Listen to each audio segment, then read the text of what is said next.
Hi, I'm Bonnie Habyan, class of 1986, and you're watching Dingo Talk. What's going on, Chuckleheads? I am Carlo Guadagnino. This is the Dingo Talk Alumni Tour. My guest this week is Bonnie Habyan, class of 1986. Bonnie's going to tell us everything about her time during when she was a student at Bethany. She's going to tell us about how comps and whatnot prepped her for what her new career is, which also includes being an author and some other things sprinkled in there. But it's not my job to tell Bonnie's story. That's why we have her on the show. So without further ado, this is Bonnie Habyan. You wanna know by now. You wanna know by now. You wanna know by now. You wanna know. You wanna. What's going on, Chuckleheads? I am Carlo Guadagnino. This is the Dingo Talk Alumni Tour. My guest this week is Bonnie Habyan, class of 1986. Bonnie, thank you for joining us today. Oh, my pleasure. Thanks for having me. Absolutely. Well, we're going to do this the same way we do every week. I'm going to find out how you got to Bethany, this corner of Brooke County, remote as it is. Talk about your time at Bethany, and then we'll take a break, send it to the guy that is the proprietor in the town of Bethany, and then come out and we'll tell everything from leaving Bethany and what you're doing now. So where are you from originally, and how do you end up here in Bethany, West Virginia? Originally from Maryland, a little town, well, it's much bigger than Bethany, called Bel Air, Maryland. And, back then when you were looking to go to a college, you didn't have all of these online resources. I remember going into my high school library and looking through brochures. And one of the brochures I came across was Bethany College. And I really liked it because they had like a really cute basketball player in the gym. And I'm like, wow, this looks like a really cool place to go. And then, looking through it as well, I saw that they had a big focus at the time on communications and journalism. So figured I would check it out. I also liked that it was a small school. So, my family and I took this long drive out there, which I still remember my mother and father saying, you are not going to this school, because you had to wind up all those roads once you get off the highway. And I forget what part of Pennsylvania, it is, but it was just crazy, windy. And I also remember that it was like the year of the locust, and it was just extremely loud. But I remember how beautiful it was with all of the hills.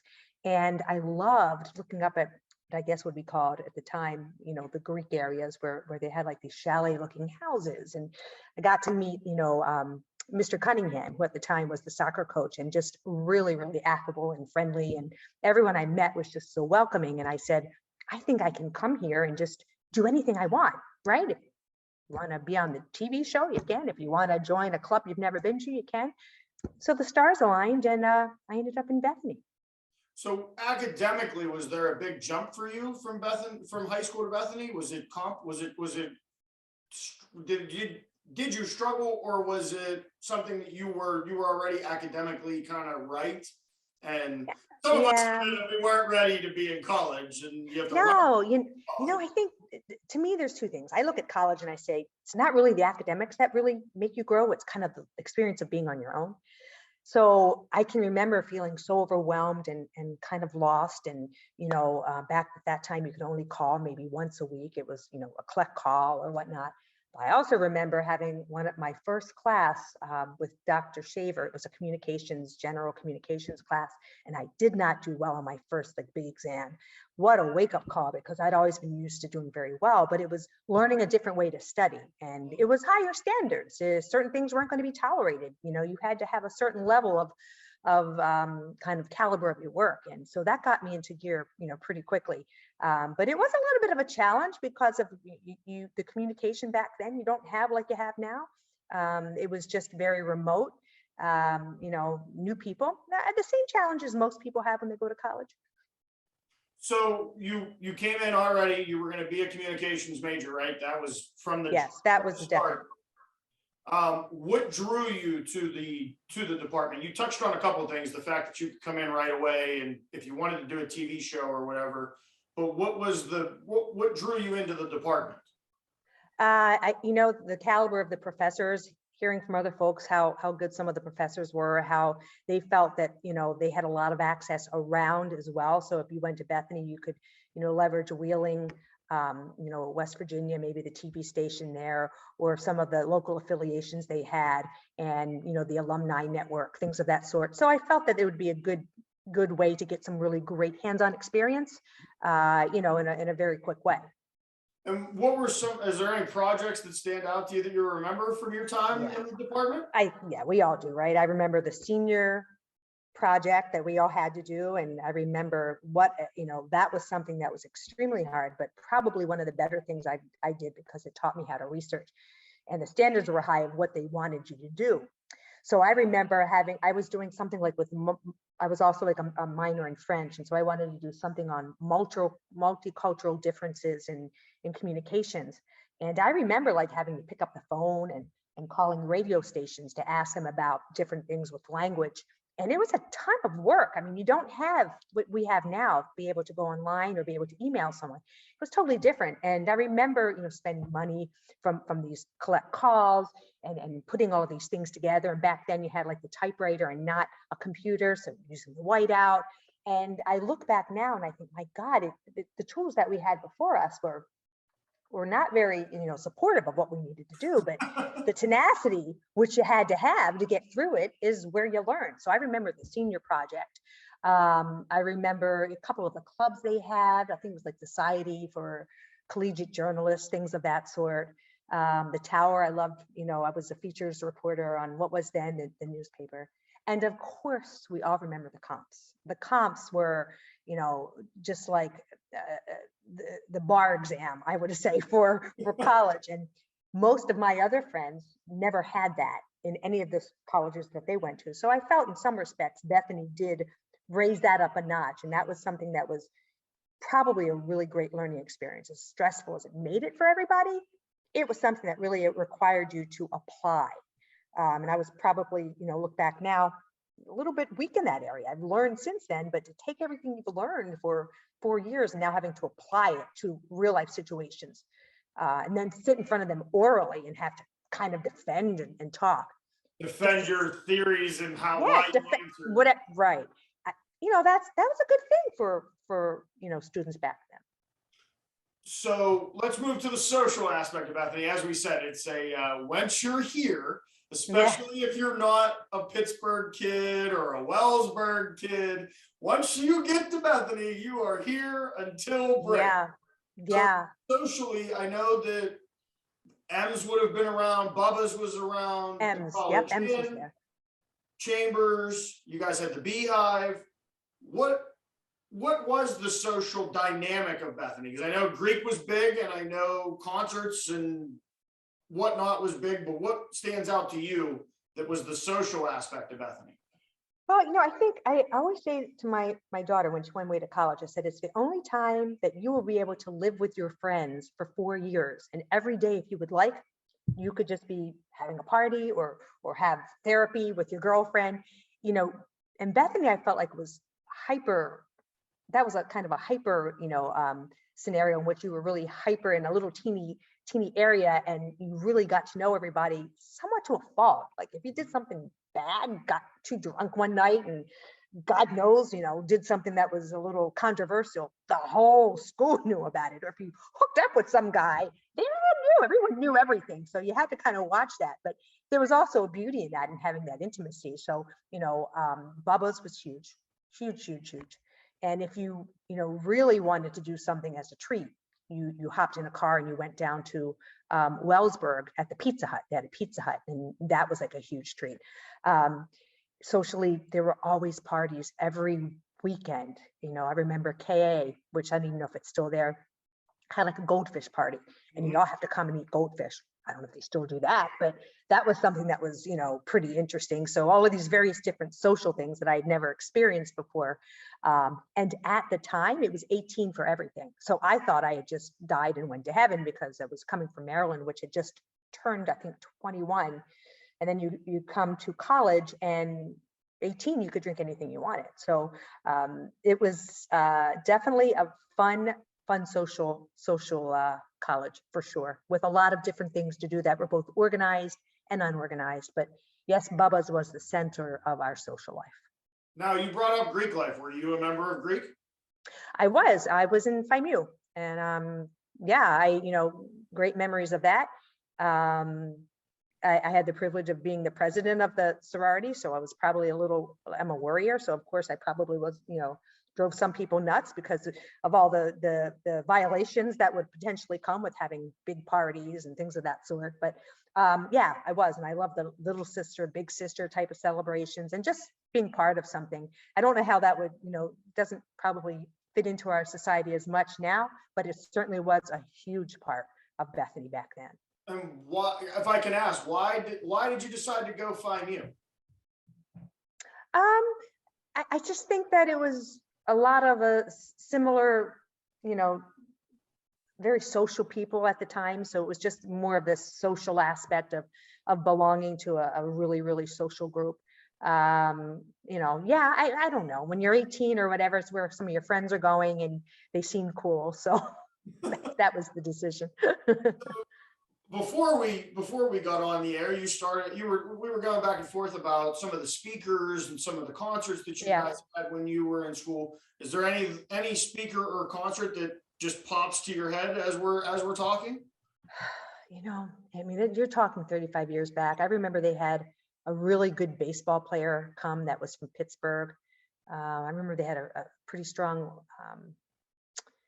someone that was really into politics, a former head of something come. So there were definitely some notable folks. Nothing in particular that I can say, oh my God, that was the best concert ever. But they did have some notable names, even a concert or two of some folks that people were excited to come. They'd have it in the field house, for the concerts.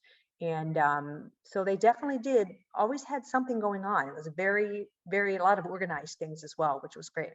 Now, we'll put all of that together. Does that kind of help in a situation like Bethany, where it's not like most colleges, where if you go to a big city or even the smaller schools, there's still a town, there's still a lot of stuff to do, where for those of that haven't come to Bethany, they think we're crazy when we say there's nothing to do here, but there really is. Just there's a road in, there's a road out, and what's in between the mile and a half of town. I mean, the fact that you guys had so many social aspects going on, for what, 600, 700 kids, right? Yeah, there was. And, I don't know. I know Bubba's is no longer there. And that was, such a fond memory. Every day going in there and seeing, Bubba was there all the time. So it was a little intimidating. And then there was Chuck, the bartender, and those two were like staples for the 4 years we were there, that you become friends with them. You go and chat. You felt safe there. You felt okay. It was a different culture. Small, yeah, really small. Some things I really liked about it, and some things I look back and I didn't like about it so much. But overall, it was definitely a really unique and memorable experience. And if it's, we've had some great alumni come from there that's done very well as too. So I think academically as well as socially, it certainly, checked all the boxes for me. Well, it's interesting that because I don't think Bubba's gets that rep. People forget that was the reputation, is that one, like you said, in the 80s, the drinking age in West Virginia is 18. Yeah. So you don't have to put these kids on the road. You're putting kids that walk down to the town. Correct. Bubba's, and not only were they going in there and spending money, obviously Bubba a businessman, Chuck a businessman trying to make money, but they were also there as pseudo parents to make sure, hey, when you get into the real world, if you act like that at a bar, they're gonna throw you out. Don't do that. Yeah. I think that's interesting. It was like a little bit of a home away from home, where you went, you knew you were, 18 at the time, but you had two adults kind of making sure that nothing really bad happened to you. I remember M's. It's funny you brought that up. Boy, but that was like on a dirt road. Way out there. Yeah, way out there. And I think that was some of you think about it now. I mean, some of the dark areas that are there, you never felt fearful of anything. I mean, we would walk up hills without lights, and it just was Bethany. It was just different, So the other little known nugget about you here at Bethany was you came in as a regular student, but you did participate with the softball team. I did. During the buildup of the softball program, because I had Coach Forsty on earlier, at the end of 2021, and she was talking of how the program kind of took on a life of its own once there was more funding and whatnot that happened. But why softball? I played it in high school, played it in grade school. So it just was another, oh, I guess I'll continue on and try out for the team. And so I had a great coach at the time. I forget her last name. It was Nan, was her first name. I know she continued to go on and coach at different places, but it was a lot of fun. And then I played it up until my senior year. And then when I became president of the sorority, I just said, I don't think I can do everything at once. And I kind of hung up my softball glove, which, was fine. I enjoyed it during the time, but I remember getting in vans and driving so far away to play at other schools. None of them were close. And we'd have these box lunches that we got from the barn or where the calf or whatever it was. And I look back and I think, God, every game must have been at least 2.5 hours of a ride. And that's different. If you do it with a D1 school, you travel differently, but this was a D3 school and wasn't like softball was a main attraction for Bethany. So you kind of took whatever you got, and the coach would drive the van, and we'd get there all crammed in the van with our snack and come back and do it all over again the next day. So we've come to that point. I got to send it to Chambers, but before I do, is there any memories that pop into your head of that little small store that has everything that you could possibly think of? Yeah, I remember just kind of going in there, and that would be my place to go, if I had a few extra dollars to be able to buy something kind of special, whether it be something from the butcher that I was going to make in a hot pot, or just, some snacks that I wanted. It was a special treat. And I always remember seeing the same people there, knew it was family owned. And I seem to remember, I seem to remember a bell, like some sort of like when you open the door. Is it still there? Yes, it does. Okay. I see that. That I seem to remember that. So, yeah, fond memories. And I hadn't thought about that much until you mentioned it at the beginning. So good stuff. Well, as I said, we got to send it to Chambers General Store. Harry Chambers will be taking over the commercial here in a second. If Chambers doesn't have it, you don't need it. It's on the back of their new shirts, and it's 100% factual. You could get everything in that store, and if he doesn't have it, he'll order it for you. Might take 2 weeks to get here because we're a geographical anomaly sometimes with how things come in. You can also get the Shroom Capital of the World shirts. Those are it's the third run of those. And if you're just looking for a hot meal or a cold meal, you can have, it's that time of year, so soups are in. First Friday of every month is fish. He's got a daily lunch special. Anything from the deli, if you can think of a sandwich, he'll make it if he has the stuff. And I've said it multiple times on this show. I'm sure people are getting annoyed with me saying it, but if you came to Bethany, didn't stop at Chambers, you didn't actually come to Bethany, because it's literally on Main Street. You got to drive by it one way or the other. But this is Bonnie Habyan, class of 1986. I'm Carlo Guadagnino. This is the Dingo Talk Alumni Tour, and Harry Chambers, take it away.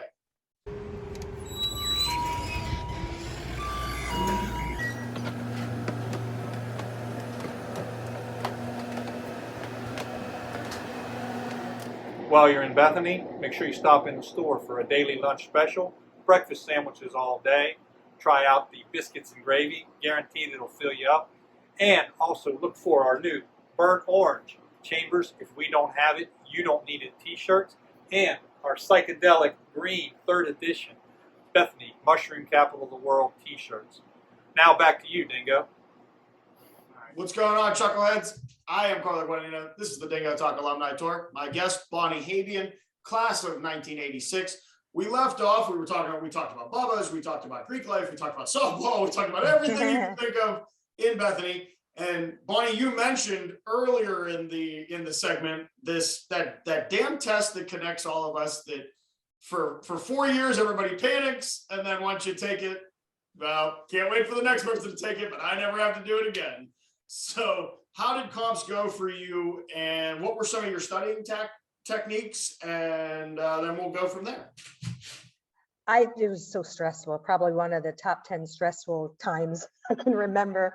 That's probably just because, you make yourself worry so much that, oh my God, you hear people failing the comps and have to take them over. And it just had this aura of being the end all worst thing ever, right? So in prepping, gosh, again, you're asking me a long time ago, and everything back then was all handwritten. So you had to keep all of your notebooks from your freshman year on, and just going back and doing reviews. The professors back then would start a couple weeks before doing reviews and give you ideas of what you should be familiar with and what you shouldn't. But there was nothing worse that, you'd hear the professors and kind of outline what you needed to know. And I hated that you'd go in there and take them and you'd come out and say, they didn't even put half the stuff they told us on there, right? So I can remember that being like my greatest memory of things that I really spent tons of time trying to study and learn and make sure I had nailed down, and it wasn't even on there. I remember the feeling of walking out afterwards and the friends being there and popping champagne, and I have that photo still, and every now and then I share it. It was a really, really cold day, and came out of the building, which was then housed, it was the information center where, wonder if they still have that, where people would answer the phones and kind of, connect them across the place. And it was the place you would come if you were a visitor. So that's where my comps were, in one of the little small offices there. And I remember that the feeling of how great it was. One of the other things I remember, this is very interesting. I remember maybe it was the first or second day of comps. That was the day that the Challenger had exploded. So I remember us all walking in to comps, which at the time, and I forget the name of the building, which is right from the library, the circular building. Weimer What is it? Yeah, Weimer yep, yep. And I remember us kind of hearing about it and then watching it, the entire rest of the day after comps, as we tried to study, but to watch that over and over again back at FIMU. So there are the memories I have about during that time. A lot of snow. It was always the first week in January or somewhere in January, right? Because you would have come back for J term, so it would have been the third or fourth, right? First week, yeah, third or first week, yeah. It's interesting you bring up the opening the test and realizing that everything you studied was not maybe what was going to be on it. I remember opening the first day of testing and sitting there for 5 minutes in my chair. Everybody else is panic writing. Yes. And I'm reading the test going, studied for 7 days, like aggressive studying. And I've been studying since January for this dang test. And that's what you asked me? I was so mad at more of the question than I was because I knew it. It was very, once I got into it, it was good, but it was just one of those things. It's nice to hear that other people felt that way too. Yeah. And we had the blue books. There were these little blue books. Mm-hmm. They don't still use them, do they? Yep. They do? That is comps, the blue books. Yeah. So it's and you just write away and write away and write away. And you're always panicked if you don't fill up, like if you're doing the blue books, and then all of a sudden you see somebody turn in and they got a stack of blue books like this, and you're filling out maybe 2 to the 4 or 5 or 6 that somebody else turns in. But that's the whole with every other major. You don't know what their requirements are compared to ours. And then you all compare afterwards. What did you put for this? Oh, really? Oh, I don't think I did that right. No, it was no God. I don't. That's what the panic sets in, is that you start talking to people in your major. What did you answer that one?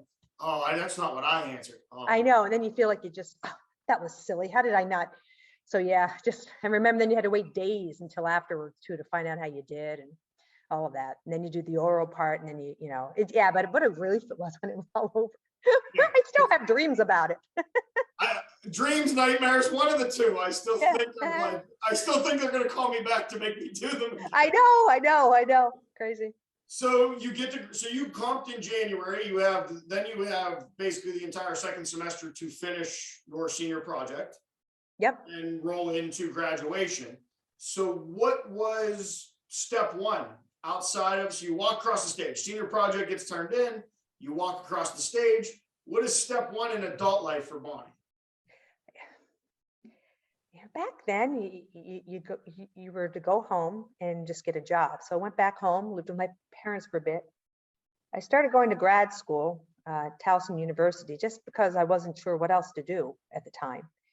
And then I got a job, which is an interesting story. It was called Miss Oriole. So I went for this contest for the Baltimore Orioles and won, right? It was this fan-based funny contest that you could never do now.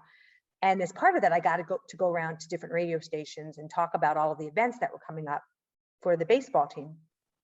that got my foot in the door. So I was able to become a DJ for a little bit for a love song show.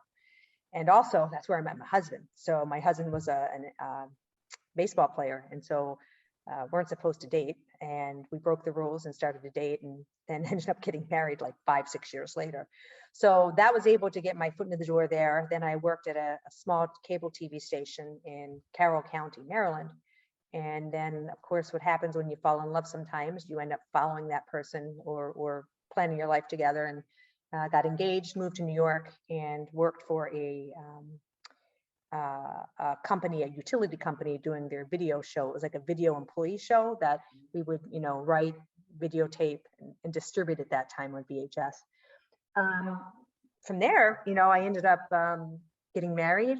I traveled with my husband for a while because it was a short, kind of a different type of career, going from state to state, depending on whatever team he was playing for. And then after I had my baby, ended up going back and working in a small TV station in Long Island, and then went back to the same utility company I had started with as a corporate spokesperson. So I was crisis communications and worked with the press and, with any sort of issues that arose during that time. It was a large utility company.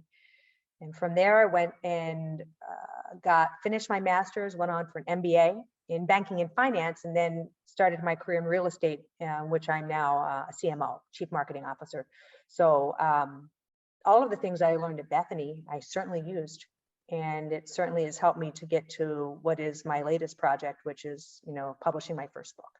And so let's talk about that first book. What is the what was behind deciding to write it? Why? And well, let's start there. Why a book? To me, it's all about if you have something to say, and who has more of a bigger imprint on your life for the most part than your mom, right? So my mom is super funny. She's been very, very funny for years, and my nieces and nephews and I said we just need to start writing this stuff down, and I did. Started about 10 years ago. Everything that she said that would sometimes be a little, I call it sweet and salty at the same time. But a lot of it, if you peel back the layers, has a lot of core values behind it. Love your family, don't ever depend on anyone except yourself. Be good to your children, help them. Different things of that sort that I started to glean from all of the things she was saying, and it helped me understand her a little bit more. But I think it also is just kind of a memoir that I think puts a lot of things into perspective in a comical way. So my mom's 90 and she's still with us. And the book is now with the publisher and it will be coming out in May. And that is a huge accomplishment just for me. And it takes a lot to do that. And it was a huge marathon. And, I don't expect to make money from it. It's more of an accomplishment for me, a milestone for me that I can leave for my family. But I am starting a second book, which I think will be much more guided towards careers and women and more of a professional style book. The name of your first book is The World According to Beth. Beth, yeah. My mom's name is Beth. Beth. Yeah. It's a funny memoir with real life stories, that really give you a perspective on life. It's mostly anecdotes of things she said that are pretty funny. Some are poignant, but then there are, just different chapters of how to look at life. And as I would say, it's the world according to her, because she sees things differently. But then if you peel it back, you're like, well, she's a little bit right about that, And so, yeah, she doesn't quite understand, why are you doing all this work? Why are you doing all of that? And, it makes you stop and think. And I'm like, what else? If you look at it, yeah, it's a lot of work, but what greater tribute is there, for a parent or for someone that's had an impact in your life than to write a book about them, right? So, but a lot of it, in terms of the confidence to do it and to take that on, came from education. And started with my 8th grade teacher in middle school, who said, you have a really nice talent for writing, you should continue to pursue it. Going into communications at Bethany, right? I wrote and did my senior project, and whatever the award was at the time, I won that award for whatever so these were affirmations that, okay, you can do this, and if a professor who took an interest I was senior fellow at the time. I don't know if they still have that, but that was something as well that was an affirmation that, well, you can write, you can communicate. So those little things, if you work really, really hard, help build that foundation. And being able to stop and be a features writer on the tower, or to do a TV show, or to, sit with a professor an hour and talk about things one-on-one, gave me that confidence to say, well, this is a microcosm of the world, but who's to say I can't go out and now do that in the real world?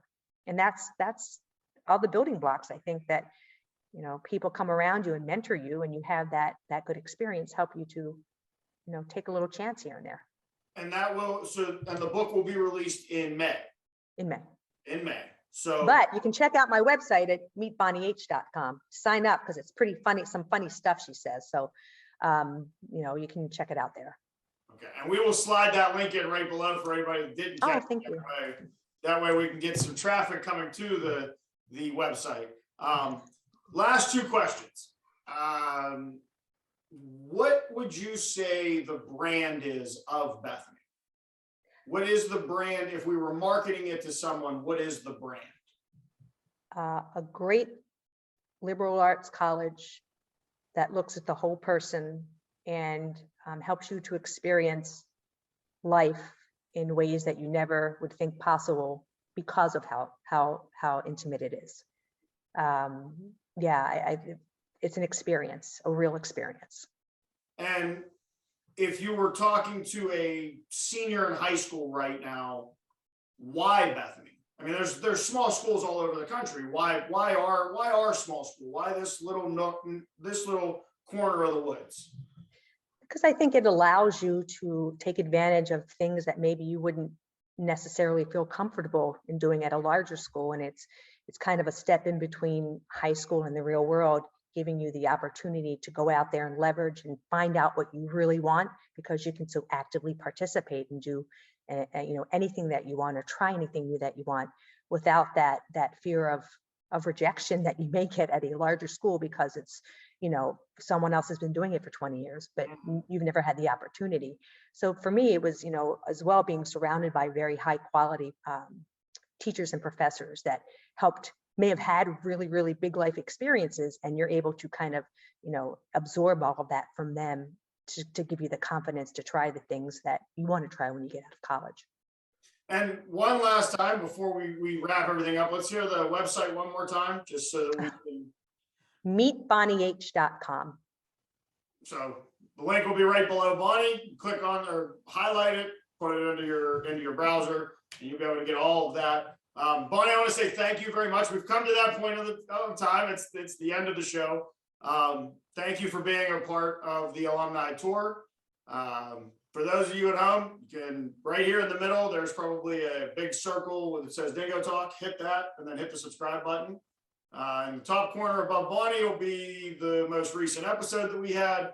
Bottom corner will be the playlist where you can find all of these episodes. You can also find us on TikTok, Instagram, and Twitter. TikTok, it's at Dingo Talk. Instagram, it's Dingo_Talk. And Twitter is at Dingo Talk. But I am Carlo Guadagnino. This has been Bonnie Habyan, class of 1986. And we will see you next week, Chuckleheads. Know by now. You wanna know by now. You wanna know by now. You wanna know.